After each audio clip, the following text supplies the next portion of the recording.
Good morning, gang. Joyce with Skippy Calves Farms.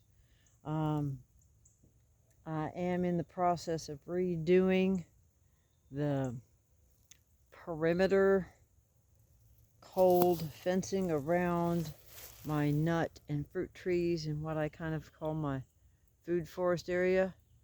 When I first set it up, I really didn't have a whole have any kind of specific goal in mind other than to just get it up real quick so I can keep the sheep off of it. So with that, I ended up using quite a few of my step-ins. And after the sheep were out for a while, I realized I probably really, it was a little bit of an overbuild. I really didn't need as much protection as I thought. Because if they really wanted to go in and reach for something, they were going to really reach in for something. And for the most part, they didn't touch the trees at all.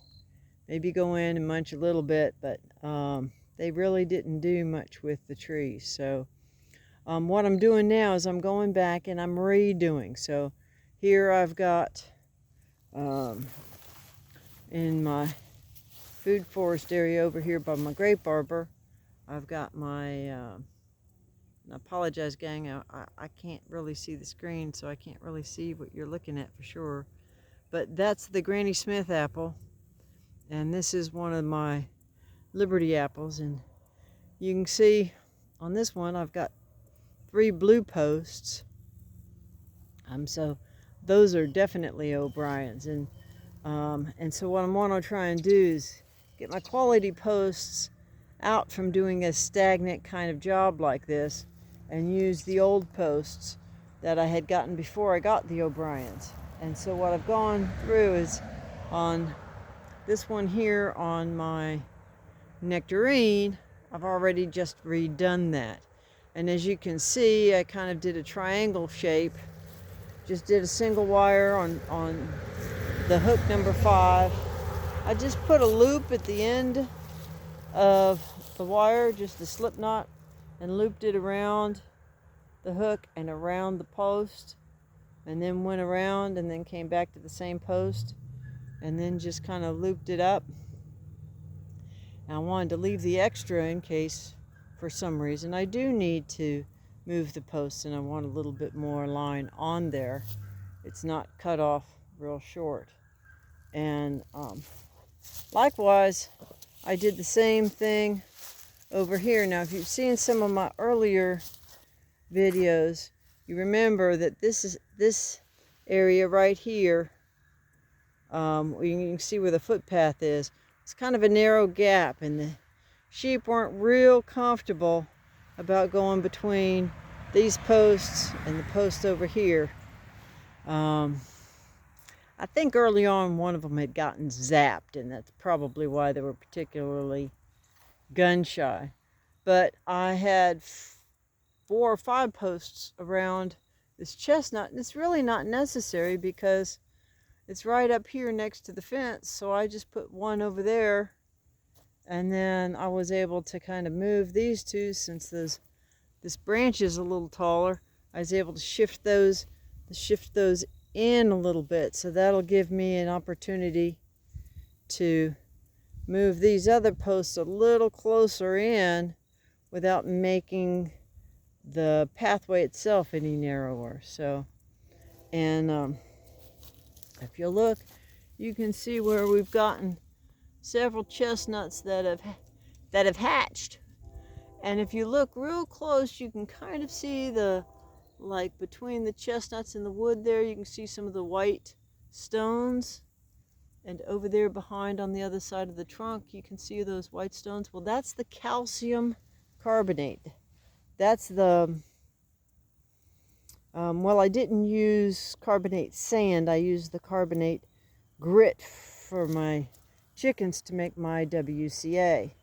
And so there's still calcium in those stones, and some of that's going to be pretty bioavailable, and at least for the short term.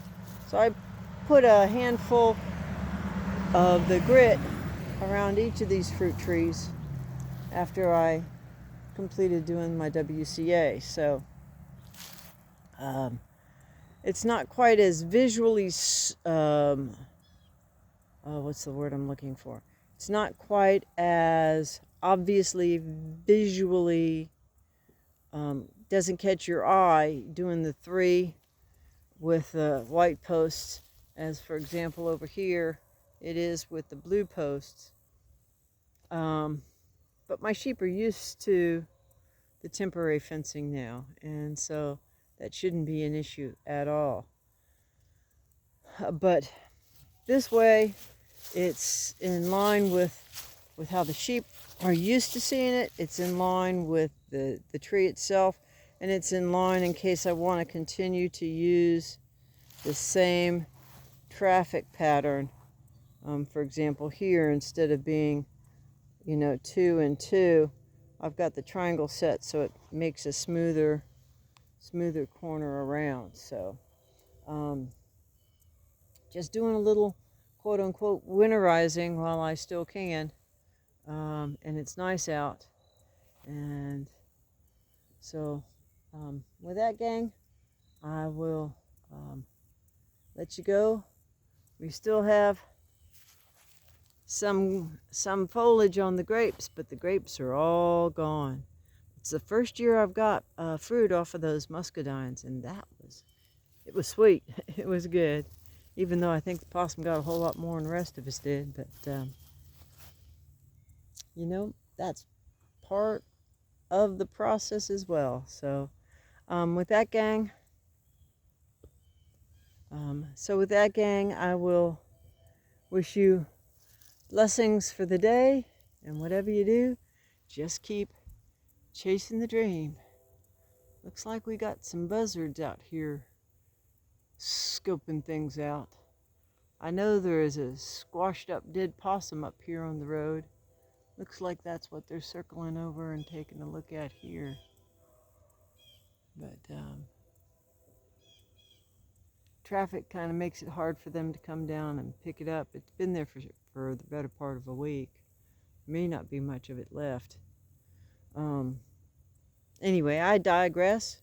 No, I don't go down rabbit trails. Never. Gang, I pray you have a blessed day. Till next time.